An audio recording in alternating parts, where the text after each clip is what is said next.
Mental Patchwork Podcast. Okay, funniest thing on the bus. This chick had a ghetto blaster on the bus and it was not super loud, but a little bit loud. So the bus driver played this message over the PA. It said, "Please turn off your noise-making devices to respect the other passengers." So the chick turned off her ghetto blaster. And then the message comes on again. "Please turn off your noise-making devices." And people start laughing a bit, like, yeah, we got the message. She already turned it off, right? And then the message again, but this time louder. And now, like, people are starting to laugh. And then the message comes again, louder, really loud. It was so friggin' loud, the speaker was distorting. And everybody on the bus was just cracking up laughing. And then the chick got off the bus and said thanks for the ride. That's the story.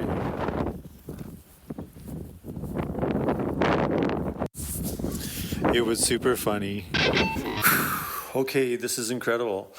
I was looking through my records and I saw my Aphex Twin record there, one of my classic all-time favorites. And recently I've been thinking that my record player could make things faster, right? You just change the knob from 33 to 45. Suddenly it's playing faster. How much faster, I wonder? 45 divided by 33 is 36.36%. 36.36 repeater percent. I like repeating numbers. That's cool. And I just figured Aphex Twin already sounds like it's on high speed, even when it's on normal speed. So I knew it would be hilarious or something and awesome. And sure enough, it sounds like Bomberman. And the Bomberman video game, I think it was called Bomberman 2. It was on Xbox. Well, I want to know what the game is called. So I started looking online here and it's telling me, since the franchise debuted in 1983, holy crap, I didn't know it was that old. Like I probably played it in around 2008. Since 1983, there have been over 70 Bomberman games spanning multiple eras and platforms. That's wild. But I looked through my achievements list on my Xbox, and that gave me the answer I was looking for. And it was called Bomberman Live. That's the one I played. No longer available, apparently. It's too bad. But the soundtrack was amazing. And Aphex Twin sounds awesome on high speed. Especially the Richard D. James album, because it has a lot of orchestral sounds, right? So, it's crazy. I found 618. The movie Terminator 3. The first launch sequences will be initiated at 6:18 p.m. This is at the 1 hour and 3 minute and 58 second mark of the movie Terminator 3 Rise of the Machines. 6:18 p.m. 6:18, that's the golden mean. The golden ratio. Easter egg. Or it would be if 6:18 p.m. was somehow the same as 0.618, but it's actually not. So it's just wishful thinking, clutching at straws.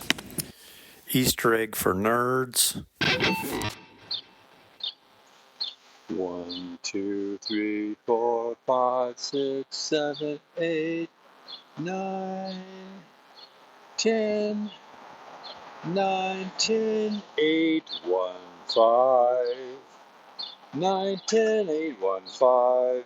Recognize that? Close Encounters of the Third Kind. So there's the story of how John Williams told Steven Spielberg, a melody needs to have 7 notes. And Spielberg was like, yeah, but just those 5 notes really sound good. Just the 5 notes. That's all I want. 5 notes. Okay, so that became the theme for that song. And now I'm listening to Enigma, and the last track on the album, it has that melody at the beginning of it. And it kind of goes into a slight variation of being in swing time. Kind of like that. Actually, it's more of a syncopated, not really swing. Still sue me.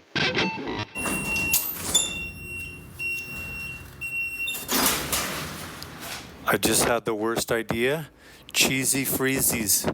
That's right, Freezies that taste like cheesies. That's right, cheesy flavored Freezies. You heard it here first. I was just thinking about getting an ice cream bar from the Sev on my way on my bike ride, and I remembered an ice cream bar that has not existed for quite some time. They used to be my favorite. They were my go-to for a few years. They were covered in chocolate, and the ice cream was minty green. And there was also a solid chocolate core. The outer shell not only was chocolate, but also had, I think, probably like almonds or something like that. Or maybe it was just more chunks of mint.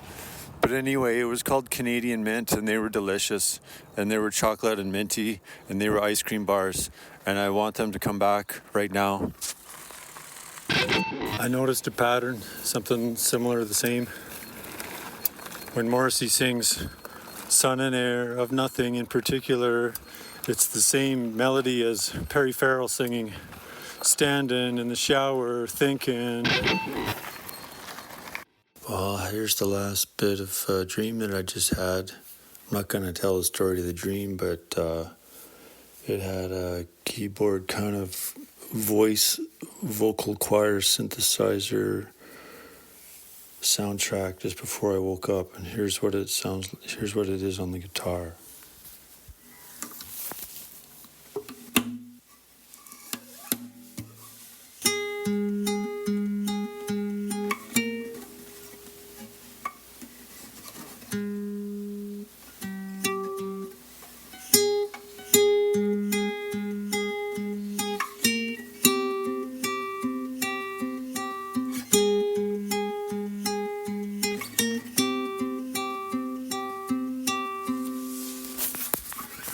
But it was faster.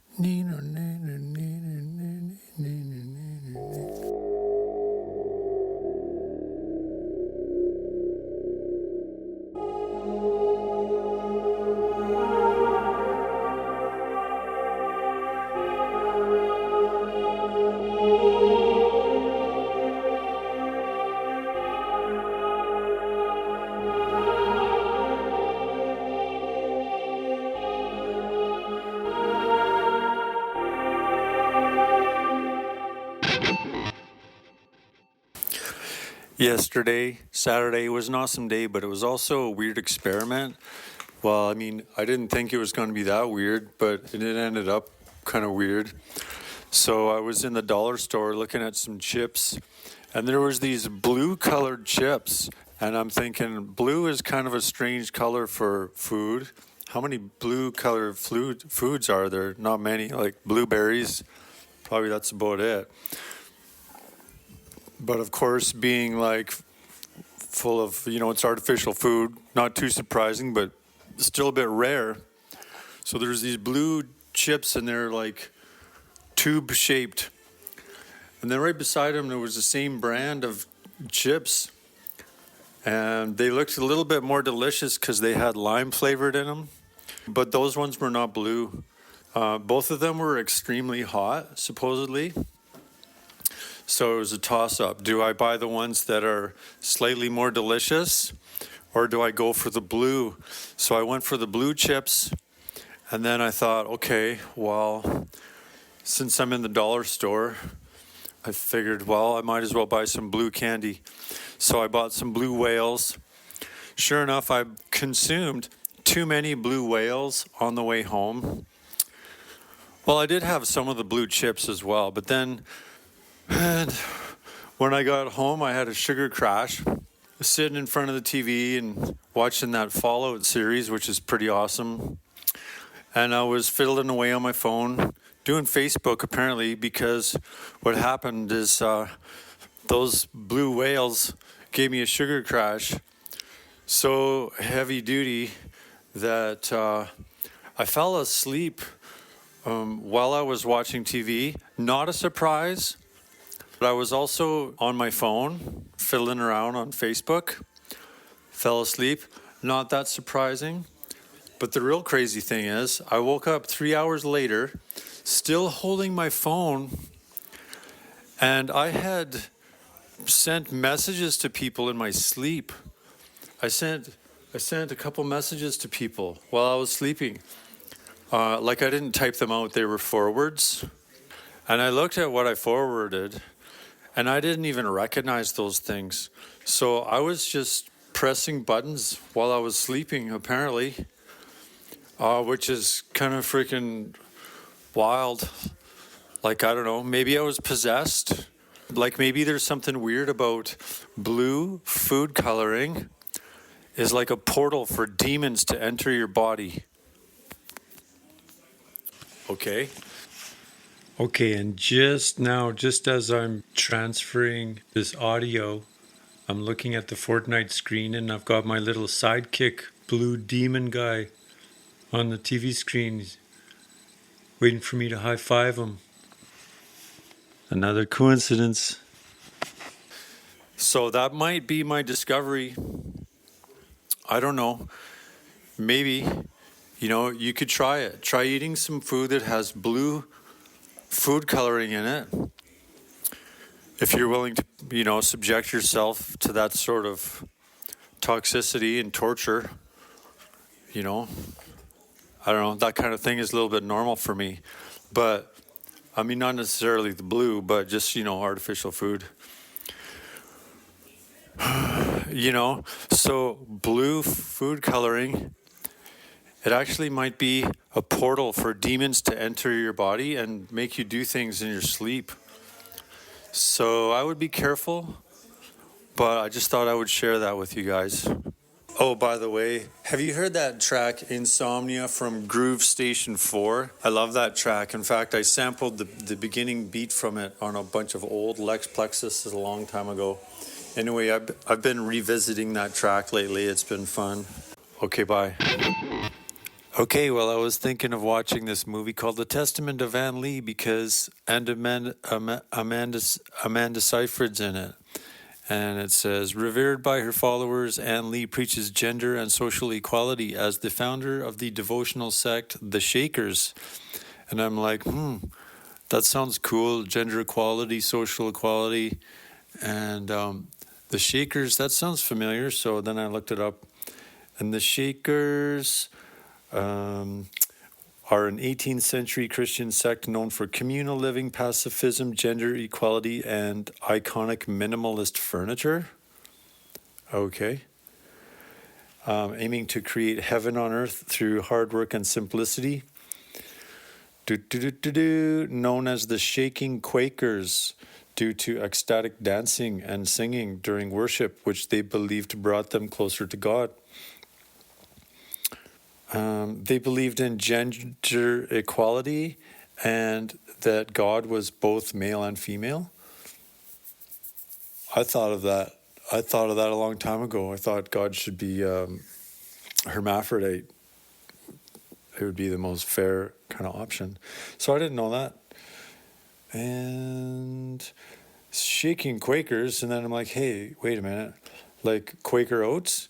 So apparently Quaker Oats is not related to the Quakers or the Shakers, but they did use the imagery to sort of evoke the honesty and whatnot. Kind of neat. So I think I am going to watch this movie. Shaking and quaking and God is a hermaphrodite, etc. Here we go.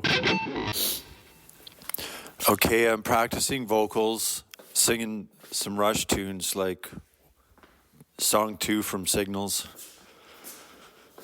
And I gotta say, it's a lot of fun to be bad at stuff. You know, I'm trying to smooth out my range from like up into falsetto from normal. I don't know what. Yeah. So, long story short, it's fun to be bad at stuff sometimes, like right now. It is a real saxophone.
Okay, Hannah Fry made a video about A4 paper and just that whole entire system of paper sizes, and how if you cut it in half, it has the same proportion. And she told us the magic ratio. I thought she was going to say the golden mean, but I don't understand that as well as I did, because the real answer is the square root of 2, which is 1.414, etc. That's the ratio of one side to another, okay? And A0 paper is 1 meter squared, yes. And then if you go A minus 1 paper, that's bigger, 2 meters squared, etc. And if you go to A minus 45, it's big enough to wrap around the whole earth, okay? By the way, when the size doubles each time, that's like an octave. That's like a musical octave when you double the size, or half. So then I just noticed, I thought, hey, wait a minute. Isn't 45 octaves the amount that the solar system needs to be transposed higher so that we could hear the orbits of the planets? So now I have to go look that up. I think it's like 44 or 45 octaves. And that'd be a neat coincidence if it's A minus 45 paper that has enough size to cover the earth. I need to figure this out. It's also pretty funny that later on in the video, when she compares it to the other method of paper sizing, like 8.5 by 11 and all that, when she comes to the 5 by 8 size, she says that's horrible. But then I'm thinking, hey, wait a minute, those are Fibonacci numbers. So it's kind of funny. It's when it comes to paper sizes and areas, it seems like the square root of 2 is better than phi, the golden mean. I need to talk to ChatGPT about this. Okay, I needed to look this up. So I went and found on an old hard drive the user's guide for a synthesizer I made in 2014. It's called the Music of the Spheres version 1.2 synthesizer, and it speeds up the solar system so that you can listen to all the planets as they harmonize. And I'm looking at the user's guide that I made, and it says here that Mercury is singing a C sharp note 31 octaves below middle C, and Pluto is at the same time singing a C sharp, which is 41 octaves below middle C. So those two planets, the fastest and the slowest, are about 10 octaves apart, like pretty much exactly 10 octaves apart. So when they're that low, we could tune up the solar system basically 27 octaves, and that's when Mercury that's the fastest. The highest would just barely become audible, 27 octaves above reality. And then as you sped that up more and more, like that would be a very, very low bass tone. And as you sped up the whole solar system more and more, eventually you could hear Venus, Earth, Mars, Jupiter, Saturn, Uranus, Neptune, and Pluto. And as Pluto became audible, Mercury would be too high to hear because it's 10 octaves and we can't quite hear 10 octaves, humans. Then we could speed it up even more so that eventually all the planets are too high to hear, and Pluto, the lowest, would become the last one that we could hear as it becomes too high. And that would happen at about 47 octaves higher than reality. So that does kind of basically coincide to the paper thing of 40, I think she said 45 doublings, 45 octaves. Well, I hope I get a chance to do a show and tell on the podcast for my Music of the Spheres synthesizer sometime, because it was really fun to make it. I just found out that Weird Al Yankovic's Hawaiian shirt collection was inspired by Van Halen's No Brown M&M's Rider. Okay, as usual, people are like, oh, AI sucks. And I'm like, yeah, but no, you guys, it's awesome. Okay, so I found this little mathematical thing on Facebook, and it said, this is not AI, I'll tell you that part later.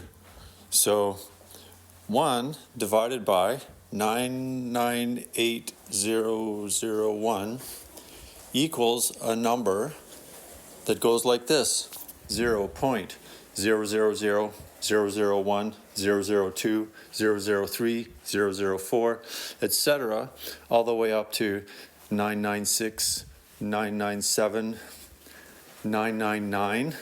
Notice that 998 was missing, and then it resets 000, 001, etc. Okay, fascinating result.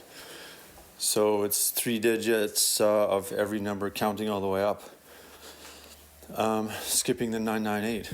So as if that isn't already fascinating enough, I would like to know more. So I wasn't sure. I kind of flipped a coin in my head. Am I going to use GPT or Cloud? So I used Claude. Let me just bring it up and I'll tell you what I got.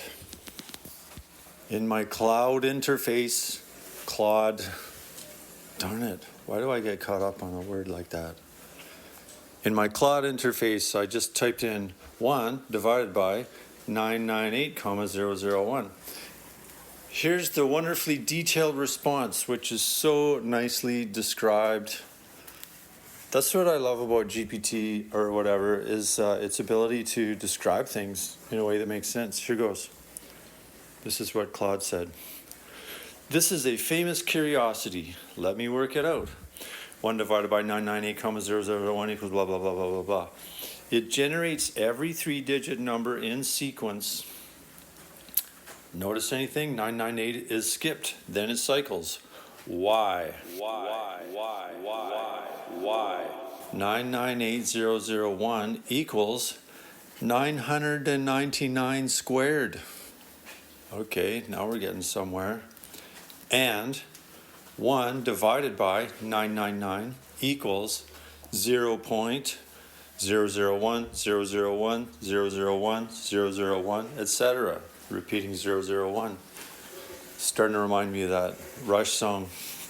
So 1 over 999 squared produces the cumulative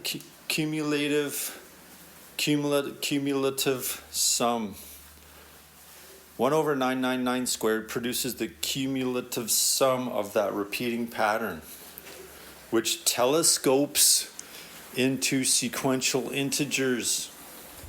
It's the same reason 1 over 81 equals 0.01234567 and skips the 8, because 81 equals 9 squared, and 1 over 9 is 0.111111. Kind of starting to make sense, right?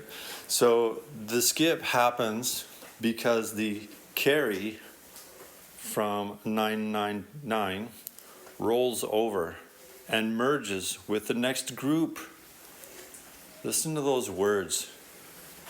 Those are words making sense of numbers. Here it is again.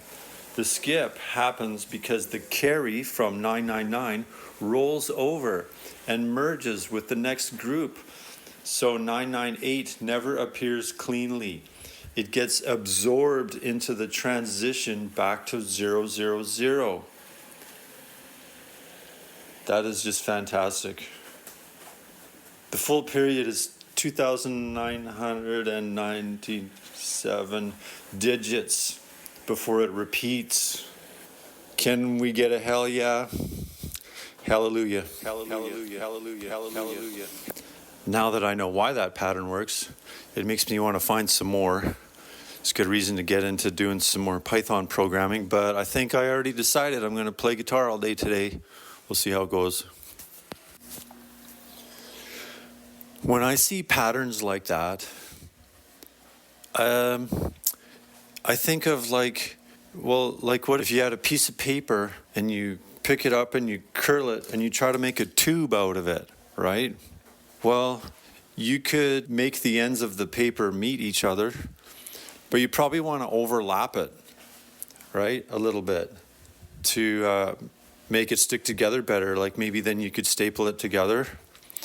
Or like even if you're going to tape it, or if you're going to glue it, taping is cheating because then that tape is kind of like a piece of paper on its own, like it has its own width. But if you're going to glue it together, there needs to be an overlap, right? And that's kind of like a similar phenomenon to the way there's a number that disappears, right? Because it gets covered up. You notice how AI is better at describing these things than I am? This is a surprising thing to say about a computer, but whatever AI seems to lack in accuracy, it makes up for it in eloquence. This is very unexpected.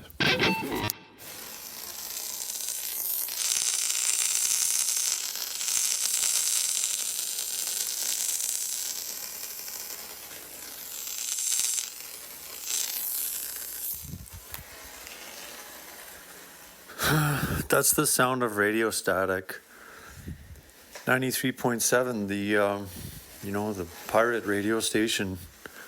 It seems to be off the air the last couple of days. I'm not sure if they get shut down every once in a while, because it's pirates, right? Who knows? I don't know. I hope it comes back. Here's a joke I found. What do you call a man with a rubber toe? Roberto. I realized I didn't brush my teeth yet, and in my imagination I actually called myself stupid in French. I was like, quel stupide. And I'm like, hey, this is kind of bad. You shouldn't say bad things about yourself. But on the upside, it was in French, so I think my bilingual, multilingual aspect of my soul and my mind is getting activated. That's a victory. Trebon. I need to draw a map of the world so that south is up on the map. I'm surprised this is not a common sight. We can label the countries or regions, oceans, etc. with the text readable as normal, but the entire world is going to look upside down compared to what everybody's used to seeing. But I think it's important to put things into balance. I'm sure somebody's done that a long time ago. It's fine. I don't need to be the first person. But when I thought of this a couple minutes ago, I was pretty friggin' stoked. And now I'm on a mission. So I know I have more important things to do, but this is also going to happen soon. I think it shouldn't take too long. I can accomplish something like that in less than 20 minutes. Okay, guess what? It is Thursday, and I also just thought of something relating to Thursday. This is for musicians who want to practice 30-second notes on Thursday. Well, it could be 30-second note Thursday, okay? So if you don't know what 30-second notes are, they're really fast.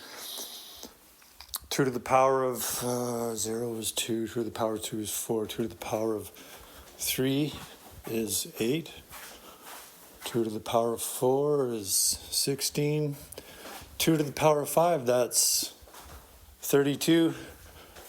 That's fast. 30-second note Thursday. It's just a phonetic thing, alliteration. There you go. That could be a new tradition for everybody, for musicians on Thursdays. Okay, that was fun. So I just did a bunch of pull-ups, so I'm kind of out of breath. And then the Beastie Boys were on the radio, and I thought, well, I'm going to jam along some lyrics. So I picked out my lyric book. It was sitting there, and the first page I see, I just picked it up, and it's Paranoid by Black Sabbath. So I was jamming, improvising the Paranoid lyrics over top of the Beastie Boys beats. And it was friggin' fun. Super fun. So I'm going through my old sample collection, through some samples from 1999. And I found this stuff that I made on Fruity Loops when I could not really figure out how to use the program very well. I was using Acid Pro a lot at the time, but I did manage to make some cool noises on Fruity Loops, and I saved my ideas. And now, 27 years later, I found a really cool noise that I want to use on one of my new songs. Probably on a Lex Plexus song, maybe on a Stretch Plexus song. It sounds like this.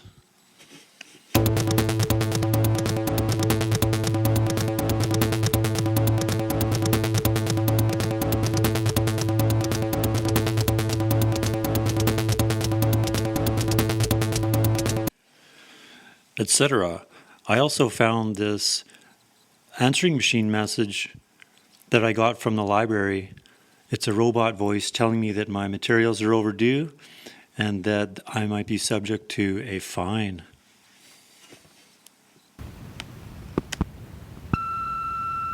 This message from your public library's computer.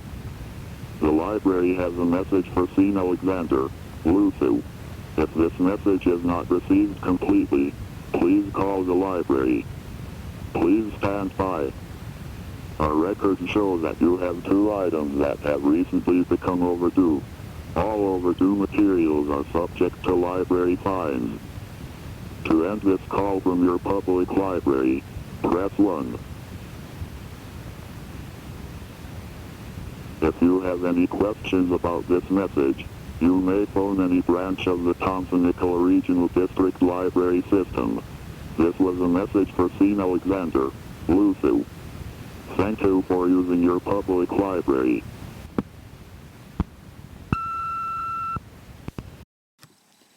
Isn't that fun?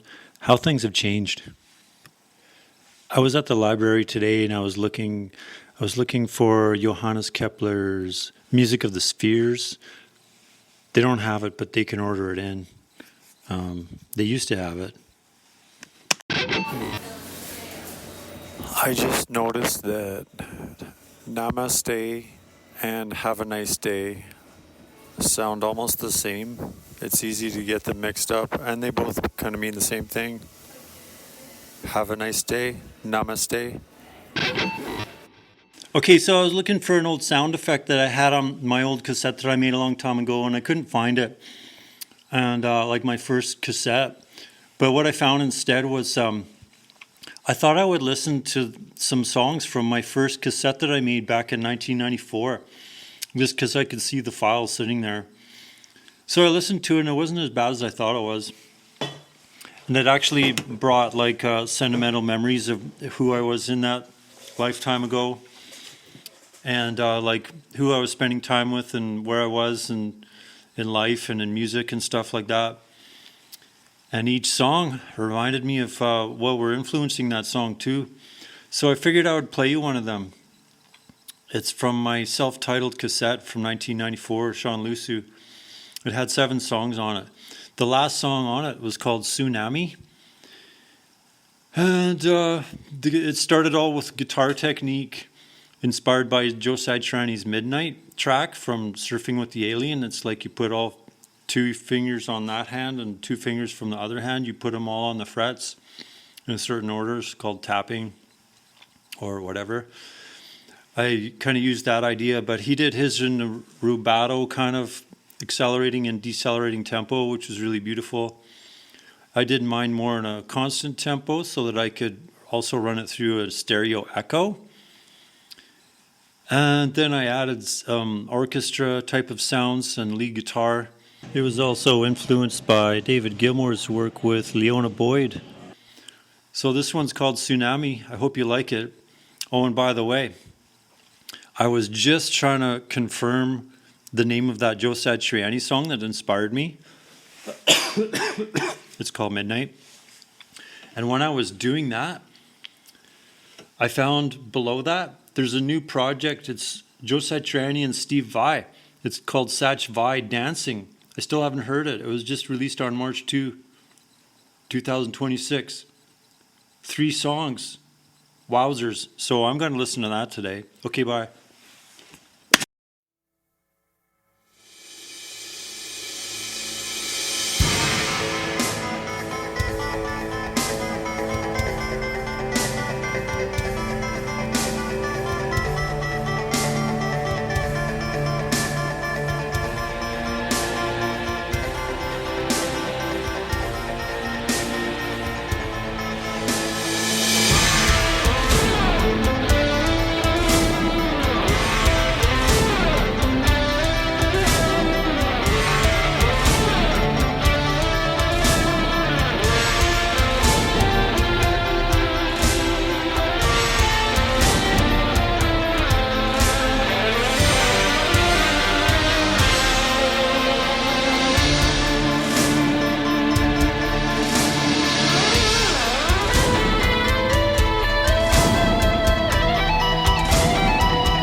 Tennis players are getting the short end of the racket these days. Pickleball's just taking everything over. Down at Riverside, they saved two courts for tennis. All the rest are pickleball. But when I went past there last time, the 2 tennis courts were temporarily converted into pickleball. Everyone seems to love pickleball, and I think if I try it, I'm going to like it. But you know, I've got sentimental connection to tennis. I don't know. I guess I can remember the good times, the good old days. Maybe I'll write a poem, an ode to tennis. Well, if I was really good, I would improvise it right now. But I don't know. Maybe someday I'll be good at just like freestyling. Who knows? Maybe today will be the day. Okay, here I go. Here's my attempt at ode to tennis.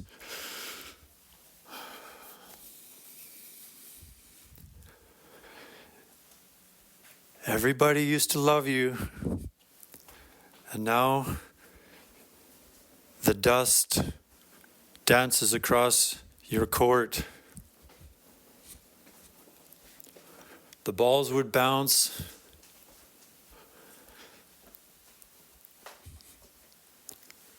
$15 love, $30 love. No more love. No more love. A brand new sport bounced into town. And now you look around.